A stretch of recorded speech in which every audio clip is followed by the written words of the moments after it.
नमस्कार दोस्तों, मैं राकेश गहलोत, माई की गूंज पत्रकार। आज एक ऐसी शख्सियत के मूर्ति के पास, इस समाधि के पास मैं खड़ा हूं, जिसको ना केवल पूरा जिला पूरा प्रदेश बल्कि पूरा राष्ट्र उनको जानता है। मैं बात करना चाह रहा हूं मामा बालेश्वर दयाल, जो कि स्वतंत्रता सेनानी रहे हैं इस देश के, और उनका जो पूरा जीवन रहा है वो इस बामनिया की इस धरती पर, उनका आश्रम यहाँ रहा है और इस धरती पर उन्होंने काफ़ी उनके जो भी उनके कार्य थे वो किए हैं यहाँ पर। आज उनके बारे में आज उनको दिवंगत हुए लगभग 24 वर्ष हो गए। उनकी 24वीं पुण्यतिथि अभी 26 दिसंबर की को मनाई जानी है, जिसकी तैयारियां यहाँ पर शुरू हो चुकी है। यहाँ पर एक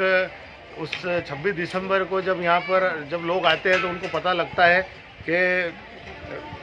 कितना हुजूम यहाँ पर उमड़ता है। उनके दर्शन करने के लिए उनको भगवान मानते हैं। खासकर कि राजस्थान, बांसवाड़ा, डूंगरपुर और डूंगरपुर की जनता, वहाँ के क्षेत्र की जनता यहाँ पर देखने में आता है कि उस क्षेत्र में मामा जी की कई जगह प्रतिमा लगी हुई है, उनके घरों में उन मामा जी की तस्वीर लगी हुई है। तो आज हम यहाँ खड़े हैं और आज हमारा विषय है कि काश मामा बालेश्वर दयाल आदिवासी होते। अब सबसे बड़ा विषय इसलिए यह बना है आज, क्योंकि आदिवासी मामा जी होते तो आज इस स्थान का जो है परिदृश्य कुछ अलग होता। मामा जी के बारे में आपको मैं बता दूं कि मामा जी का निधन जो है 2023 समझ चाहता हूँ 2003 को हुआ था। अभी 2022 में है हम, अब 24वीं पुण्यतिथि है मामा जी की। आप देख सकते हैं पीछे के आप भी से ये लोग ये राजस्थान से आए हैं। अभी से मतलब आज 23 तारीख है और 23 तारीख से ही लोग यहाँ पर तैयारी, अभी जिस हिसाब से आप देख रहे हैं 23 पीछे कि तैयारी शुरू हो चुकी है, उससे आपको लगता होगा कि किस प्रकार का यहाँ पर आयोजन होता है, कितने यहाँ पर लोग आते हैं, जिसकी तैयारियाँ 2 या 3 दिन पहले अगर करना पड़ रही है तो उससे आप समझ सकते हैं कि कितने। मैं मामा जी के बारे में आपको बताना चाहता हूँ कि 2 बार ये मामा जी बालेश्वर जी दयाल भारतीय राजनीति में राज्यसभा सांसद रहे हैं और पूर्व डिप्टी चीफ मिनिस्टर जमुना देवी सहित कांतिलाल भूरिया, दिलीप सिंह भूरिया और कई बड़े मध्य प्रदेश के नेता, और जिन्होंने मामा जी के नाम का उपयोग करके यहाँ उनका राजनीति शुरू की है। आज भी कोई रैली या जो वो निकलती है बामनिया क्षेत्र से तो वो कहीं ना कहीं यहाँ शुरू या ख़त्म होती है। इसमें मामा जी बालेश्वर जी दयाल का पूरा नाम होता है। आदिवासी समाज के लिए उन्होंने पूरा अपना जीवन समर्पित कर दिया है। जब ऐसी परिस्थितियाँ थी, जब आदिवासी समाज बिल्कुल गुमराह था, शराब और नशे का आदी था, या फिर ये कहा जाए सके कि उनको अशिक्षा का भाव उनके अंदर ज़्यादा था, जब उन्होंने आदिवासी समाज के लिए काम किया और ऐसे सुधारक, आदिवासी चिंतक जो कि आदिवासी समाज के लिए पूरा अपना जीवन समर्पण कर गए, आज मध्य प्रदेश की सरकार उनके जीवन को लेकर आदिवासी समाज को उद्धार करने वाले व्यक्ति को आज अनदेखी करके और पूरी तरीके से उसको भुला चुकी है। मेरा ये कहना है कि जिस प्रकार से भारतीय राजनीति में, मध्य प्रदेश की राजनीति में आदिवासी वोटरों को साधने के लिए उन जननायकों को वापस से पटल पे लाया जा रहा है जो कहीं ना कहीं इतिहास के पन्नों में गुम थे, ऐसे में मध्य प्रदेश सरकार की जिम्मेदारी बनती है कि एक ऐसा व्यक्ति जो कि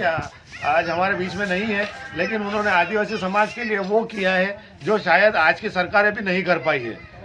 मामा बालेश्वर दयाल के लिए मध्य प्रदेश सरकार अगर कुछ करती है, यहाँ पर कुछ करती है, तो उसका सीधा असर आदिवासी मतदाताओं पर जाएगा। अभी हमने देखा है कि मानगढ़ जो कि एक आदिवासी का एक वो स्थान है राजस्थान में, जहाँ पिछले दिनों मोदी जी भी, देश के प्रधानमंत्री नरेंद्र मोदी जी ने भी जाकर वहाँ पर आदिवासियों को संबोधित किया है, उसको राष्ट्रीय धरोहर घोषित किया। तो कहीं ना कहीं राजस्थान और मध्य प्रदेश का ये भाग जो कि एक दूसरे से जुड़ा हुआ है, यहाँ की राजनीति और वहाँ की राजनीति एक दूसरे से चलती है, जुड़ती है, कहीं ना कहीं एक दूसरे से प्रभाव करती है। दोनों आदिवासी जिले जो कि बांसवाड़ा जिला है और हमारा झाबुआ जिला, दोनों आदिवासी जिले हैं। दोनों जिलों की जो संख्या है ज़्यादा आदिवासियों की है। आदिवासी समाज का यहाँ आना और यहाँ से आदिवासी समाज का जाना कहीं ना कहीं लगा हुआ रहता है। तो मध्य प्रदेश सरकार अगर यहाँ पर मामा जी के नाम पर कुछ करती है तो उसका सीधा सीधा असर भी आदिवासी लोगों को भी मिलेगा और उसका लाभ मध्य प्रदेश की जो सरकार वो काम करेगी मामा जी के लिए उसका भी मेरा ये कहना है कि भले ही मध्य प्रदेश की सरकार आदिवासी मतों को साधने के लिए भी अगर मामा जी के इस पावन धरा का कोई उद्धार करती है तो आने वाले समय में ज़रूर इसका लाभ मध्य प्रदेश सरकार को मिलेगा। मैं राकेश गहलोत सिर्फ इतना पत्रकार हूँ और सिर्फ इतना ही बताना चाहता हूँ इस मध्य प्रदेश की सरकार को और आप सभी दर्शकों को इस खबर के माध्यम से कि किस तरीके से यहाँ की देश की सरकार है, जहाँ उनका हित होता है, जहाँ उनका लाभ होता है, जहाँ उनका मतलब होता है, वहाँ पर वो अनावश्यक रूप से खर्चा, अनावश्यक रूप से योजनाएं लागू कर देते हैं जिसका कोई धरातल पे वो नहीं रहता है, मोल नहीं रहता है, केवल उनको राजनीतिक लाभ लेना होता है। लेकिन जहाँ पर उनको खर्च करना है, जहाँ उनको शिक्षा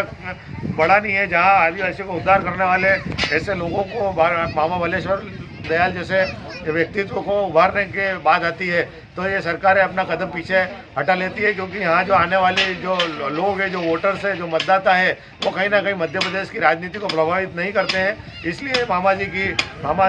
बालेश्वर दयाल की इनकी जो कार्य रहा है उसको देश के विभिन्न पटलों पर लाने के लिए सरकारें पीछे हट जाती है। धन्यवाद। और दोस्तों, आज का जो विषय है हमारा मामा जी, काश मामा जी आदिवासी होते, ये विषय आज हम इसलिए लेके आए हैं। मामा जी की 24वीं पुण्यतिथि है और पिछले 2 से 3 सालों से देखने में आ रहा है कि मध्य प्रदेश की जो सरकार है वो कहीं ना कहीं पूरी तरीके से आदिवासी सीटों को ध्यान में रखते हुए, केंद्रित करते हुए पूरी कार्य योजना बना रही है। ऐसे आदिवासी जननायक जिनको जो इतिहास के पन्नों में दर्ज थे, जिनको कहीं ना कहीं कोई वो उचित स्थान नहीं मिला था जो सरकार की तरफ से मिलना चाहिए था। लेकिन राजनीति एक ऐसी बला है जो अपने हितों को साधने के लिए, अपने हितों को, स्वार्थ को साधने के लिए वो किसी को भी अर्श से फर्श पे और फर्श से अर्श पे ले आती है। और उसी कला का एक उदाहरण अभी देखने को मिल रहा है मध्य प्रदेश की राजनीति में। वो है आदिवासी वोटर, जिनके प्रभाव में कम से कम 60 से 70 सीटें इस पूरे मध्य प्रदेश में है, जिनको साधने के लिए लगातार मध्य प्रदेश सरकार आदिवासी जननायकों के लिए काम कर रही है। अब विषय ये आता है कि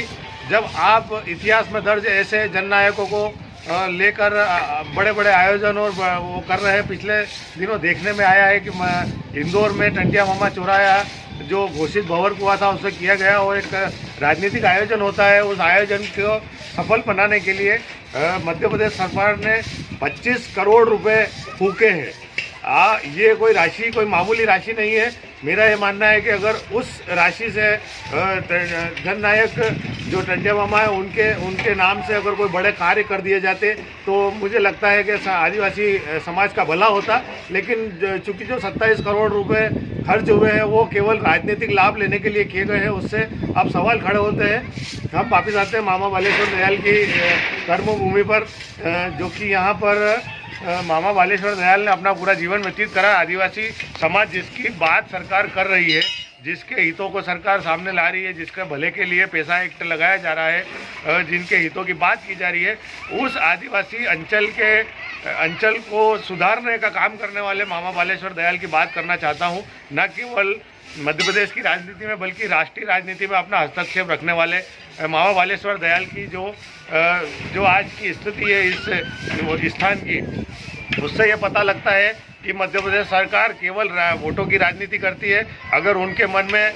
जननायकों को, राष्ट्र सेवा करने वालों को या देशभक्ति करने वालों को या अलग जगाने वालों को, ऐसे लोगों के लिए अगर कोई होती, उनके मन में कोई चीज़ होती तो वो ज़रूर आज इस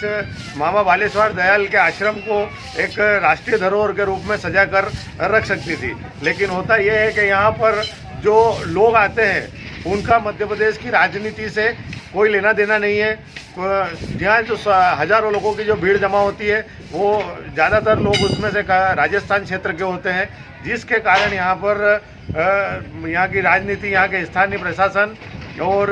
स्थानीय नेताओं ने कभी इस ओर हमारे मामा बालेश्वर दयाल के आश्रम की ओर देखा नहीं है। यदि इस ओर अगर ध्यान दिया जाता तो मेरा ये मानना है कि इस आश्रम को राष्ट्रीय धरोहर के रूप में यहाँ पर आज अलग पहचान मिल चुकी होती। मध्य प्रदेश का यहाँ पर एक अलग यहाँ स्वर्णिम युग लिखा जा सकता था, लेकिन मध्य प्रदेश सरकार को यहाँ पर वोटों की कोई फसल कटती दिखाई नहीं दी। इसलिए मामा जी की ये जो पूरी धरा है ये आज भी उपेक्षित है। मामा जी के नाम से कई प्रकार की राजनीति हुई, मामा जी के नाम से कई बड़े राष्ट्रीय नेता, जिसमें जॉर्ज फर्नांडिस जी है जो कि पूर्व में यहाँ पर रक्षा मंत्री रह चुके हैं, रेल मंत्री नीतीश कुमार जी है, मुख्यमंत्री मुलायम सिंह जी यादव है, उनके साथ साथ कई ऐसे नेता, दिलीप सिंह जी भूरिया जो रहे हैं, विधायक रहे हैं, सांसद रहे हैं, कांतिलाल जी भूरिया सहित प्रदेश के कई बड़े नेता जो इस मामा बालेश्वर दयाल की समाधि पर आकर माथा टेक कर गए हैं। कई बड़ी घोषणाएं इनके द्वारा यहाँ पर की गई है, लेकिन उन घोषणाओं को आज तक कोई मूर्त रूप ना मिला है, ना कोई सैनिक स्कूल मिला है, ना कोई यहाँ मॉडल स्टेशन मिल पाया है, ना इस पूरे क्षेत्र का इस मामा जी के आश्रम का कोई उद्धार हो पाया है। इसलिए आज हम आपके सामने आए इसलिए है क्योंकि राजनीति जो चल रही है आदिवासी वोटरों को साधने की, हम उस पर कटाक्ष करने की बात कर रहे हैं मध्य प्रदेश सरकार के ऊपर के आदिवासी वोटर, केवल आदिवासी वोटरों को साधने के लिए आप करोड़ों रुपए फूंक रहे हो। और मामा बालेश्वर दयाल जो कि स्वतंत्रता सेनानी रहे हैं और उनका पूरे विश्व में, पूरे देश में उनका एक अलग नाम है, उनके लिए अगर यहाँ पर मध्य प्रदेश सरकार ने 24 सालों में उनके निधन के बाद, उनके रहते तो कुछ नहीं किया, लेकिन उनके निधन के बाद भी कुछ नहीं किया। यहाँ पर 26 दिसंबर को उनका मेला यहाँ लगता है, उनकी समाधि पे लोग दूर दूर से उनको धोख देने के लिए, उनको नमस्कार करने के लिए, उनका प्रणाम करने के लिए आते हैं। यहाँ पर कम से कम जो लोग आते हैं उनकी संख्या 10 से 20 हज़ार लोगों में संख्या में होती है, लेकिन प्रशासन की ओर से केवल यहाँ पर उन लोगों के आने जाने की व्यवस्था और किसी प्रकार की असुविधा ना हो इसका ध्यान रखा जाता है। बल्कि जबकि कई ऐसे जनप्रतिनिधि यहाँ पर रहे हैं जिनके द्वारा कहा गया है कि यहाँ पर मामा बालेश्वर दयाल आश्रम को हम किसी न किसी तरीके से इसका उद्धार करेंगे, किसी न किसी तरीके से इसका एक वैश्विक पूरा वो बनाएंगे और उसका पूरा राष्ट्रीय धरोहर के रूप में इसका वो करेंगे। लेकिन आज तक ये इस मामा जी की इस धरोहर को किसी ने संभाला नहीं। हम इस वक्त खड़े हैं मामा जी की जो समाधि है उस स्थान पर खड़े हैं और हमारे साथ में सत्यनारायण शर्मा वरिष्ठ पत्रकार मौजूद हैं, जिन्होंने जो कि न केवल मामा जी के जीवित रहते उनसे जुड़े हुए थे, बल्कि उनके निधन के बाद भी लगातार उनकी 26 दिसंबर को होने वाले आयोजन में पूरी तरीके से वो यहाँ पर संलिप्त रहते हैं। और कई बड़े नेता जो कि मामा जी की धरती पर यहाँ पर मामा जी के इस कार्यक्रम में आए हैं, वो कहीं ना कहीं सीधे उनके संपर्क में रहे हैं और मामा जी की इस स्थान को विकासशील और विकसित करने के लिए उन्होंने सभी मंत्री, नेताओं और मुख्यमंत्रियों से अलग अलग तरीके से मांग की है, जो आज तक पूरी नहीं हो सकी है। उनसे जानते हैं कि वो किस प्रकार से इस पूरे घटनाक्रम को या पूरे इस आंदोलन को या मामा जी को किस प्रकार से देखते हैं और उनके बारे में क्या कहना चाहते हैं। साथियों, मैं बहुत ही लंबे समय से, बच्चे 5 साल की उम्र से जब से मैं समझने लगा तब से मामा जी से सतत जुड़ा हुआ रहा, मामा जी की कार्यशैली को देखता रहा। मामा जी ने उस विषम परिस्थिति के अंदर भी इस जनजातीय समुदाय के लिए जो संघर्ष किया, राजनीति के द्वारा, संस्थाओं के द्वारा और आज़ादी की लड़ाई के लिए, मामा जी ने मुख्य रूप से शराबबंदी, दहेज प्रथा आदि कार्यों के ऊपर बहुत ही लंबे समय से संघर्ष किया। बेगार प्रथा के लिए मामा जी ने लड़ाई लड़ी, आदिवासियों को बेगार से छुड़ाया, आदिवासियों को यज्ञोपत्र धारण करवा के उनको ब्राह्मण स्वरूप के अंदर मामा जी ने आदिवासियों को माना। मामा जी का कार्यक्षेत्र हमेशा से मध्य प्रदेश का धार, बड़वानी, झाबुआ, अलीराजपुर, राजस्थान का डूंगरपुर, कुशलगढ़, बांसवाड़ा, ये लगभग बामनिया से 150-200 किलोमीटर के एरिया के अंदर तो बहुत बड़ा काम रहा है इस समय। किस प्रकार से आप मामा जी के निधन के बाद जो आयोजन यहाँ पे होता है, बड़े बड़े नेताओं की यहाँ पे उपस्थिति रही है, किस प्रकार से देखते हैं आप इसको? साथियों, बड़े नेता सब आए, हर आदमी ने मामा जी के नाम का उपयोग तो निश्चित रूप से कहीं ना कहीं किया, चाहे झाबुआ जिला के स्थानीय नेता हों, चाहे बाहर के विदेश नेता। सिर्फ एकमात्र जॉर्ज फर्नांडिस ही ऐसे नेता थे जिन्होंने मामा जी के नाम पे इस बामनिया में सैनिक स्कूल खोलने की घोषणा करी थी, किंतु कुछ राजनीतिक परिस्थितियां क्या बनी ये विशेष रूप से मैं भी ज़्यादा उस पर जाना नहीं चाहता। बाकी वो बामनिया के अलावा अन्यत्र कहीं ना कहीं खोलना चाहते थे, इसलिए वो स्कूल अभी आदिवासी मतदाताओं को रिझाने के लिए मध्य प्रदेश सरकार लगातार प्रयासरत है। ऐसे में मामा जी जो कि हमेशा आदिवासियों के लिए काम करते रहे, आप कि अगर मध्य प्रदेश सरकार इस दिशा में काम कर रही है तो ऐसे जननायकों का जिनका केवल आदिवासी होना जरूरी है उनके नाम से राजनीति करना चाहिए, या फिर ऐसे लोगों को भी उनको आगे लाना चाहिए जिन्होंने आदिवासी समाज का सच में उद्धार किया है। बहुत अच्छी बात पूछी राकेश भाई आपने। मैं इस बात पे विशेष रूप से एक बात बताना चाहता हूँ कि जिस विषम परिस्थिति के अंदर मामा जी ने काम किया है, जब आदिवासी इतना भ्रमित था, इतना दबा हुआ था, कुछ करने की स्थिति में नहीं था, उस वक्त इस समाज के लिए अपना सारा जीवन समर्पित कर दिया और अंतिम घड़ी तक आज हमारे प्रदेश में देश की कहीं की भी स्थिति देख लीजिए, क्या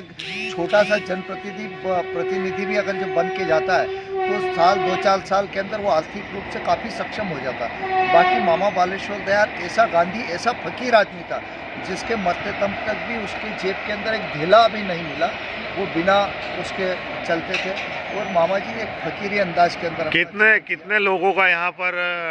हमेशा जमावड़ा लगता है मामा जी की। साथियों, मामा जी को शांत में आज ये 24वीं पुण्यतिथि मनाने के लिए जा रहे हैं और इस 24 सालों के अंदर दर प्रति दर यहाँ भक्तों की संख्या बढ़ रही है।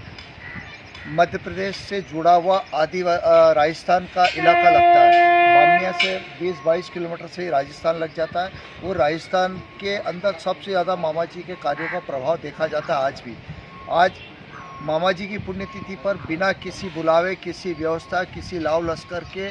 हजारों की संख्या के अंदर आज आदिवासी इस ठंड के अंदर सहते हुए पैदल यात्रा करते, ऊँट, घोड़े, गाड़ी, बैल, ट्रक, मोटर, जिसके पास जो भी साधन मिलता है उसके द्वारा यहाँ मामा जी के। और ये सिलसिला 21 तारीख से राजस्थान से पैदल यात्राएं चालू हो जाती है, जो सतत 25 तारीख को रात्रि तक यहाँ पे आती है। सारी रात मामा जी के किए हुए कार्यों को भजन के रूप में याद किया जाता है। मामा जी को आज भगवान के रूप में वे लोग मानते हैं और निश्चित रूप से आस्था ही आदमी को भगवान बना देती है। वही आस्था इन आदिवासियों के अंदर है। राजस्थान का हर आदिवासी ये जानता है कि मामा बालेश्वर दयाल ने हमारे लिए बहुत कुछ किया है और हम आज जितने सक्षम हैं, वहाँ के आदिवासी अच्छे सक्षम हैं, अच्छे पढ़े लिखे हैं, उनकी जीवन शैली के अंदर बहुत बड़ा सुधार आया है, तो उसका परिणाम, उसका श्रेय सीधा मामा बालेश्वर दयाल को जाता है। और निश्चित रूप से अगर जो भारतीय जनता पार्टी की सरकारें अपना जो राजस्थान के अंदर भी जनता पार्टी की सरकारें अपना जो राजस्थान के अंदर भी सरकार बनाना चाहती, यहाँ जाती, तो मामा जी के नाम का एक बहुत बड़ा वहाँ पे उपयोग होता है। मामा जी के ऐसे भक्त हैं कि जहाँ उनके नाम पे हजारों वोट ऐसे ही गिर जाते। तो मेरा मध्य प्रदेश सरकार, राजस्थान सरकार, दोनों सरकार से एक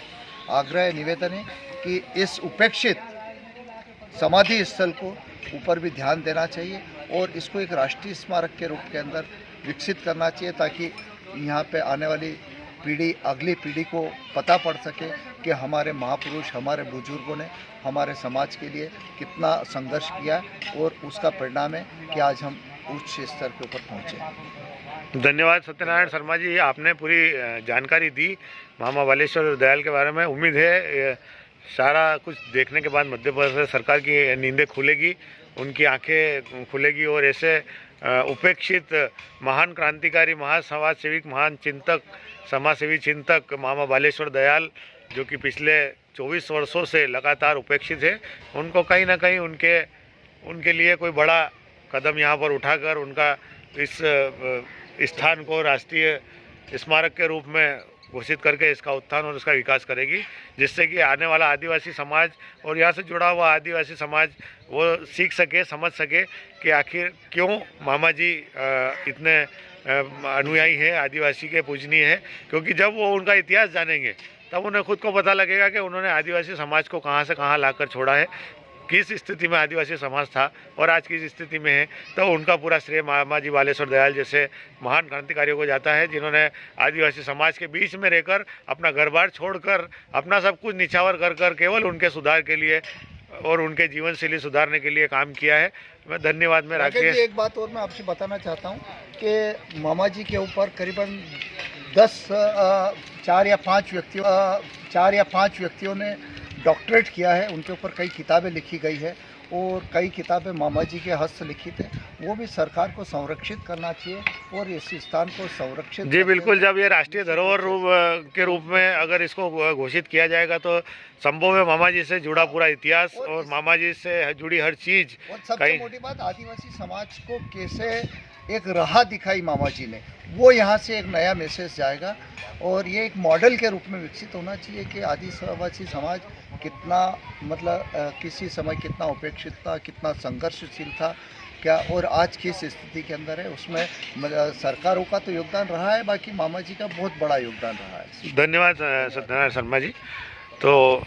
आज का जो पूरा प्रोग्राम है वो केवल इसी पे निर्धारित था और आज हमारा जो विषय था वो यही था कि काश मामा जी आदिवासी होते, क्योंकि आज वो अगर आदिवासी होते तो मध्य प्रदेश की पूरी सरकार, पूरा केंद्र की पूरी सरकार उनके नाम पर वोटों की फसल काटने के लिए इस स्थान को ना केवल राष्ट्रीय धरोहर बल्कि इस स्थान को कहीं ना कहीं ऐसा बड़ा स्थान बनाकर प्रमोट कर चुकी होती, क्योंकि कहीं ना कहीं उनको राजनीतिक लाभ मिलता, कहीं ना कहीं उनको वोटों का लाभ होता, उसको चलते वो देखते। लेकिन चूंकि मामा जी बालेश्वर दयाल एक आदिवासी नहीं थे, इसलिए कहीं ना कहीं मध्य प्रदेश की सरकार उनकी अनदेखी कर रही है। धन्यवाद। मैं राकेश गहलोत आप सभी के साथ में इस पावन धरा से मुखातिब हुआ। धन्यवाद।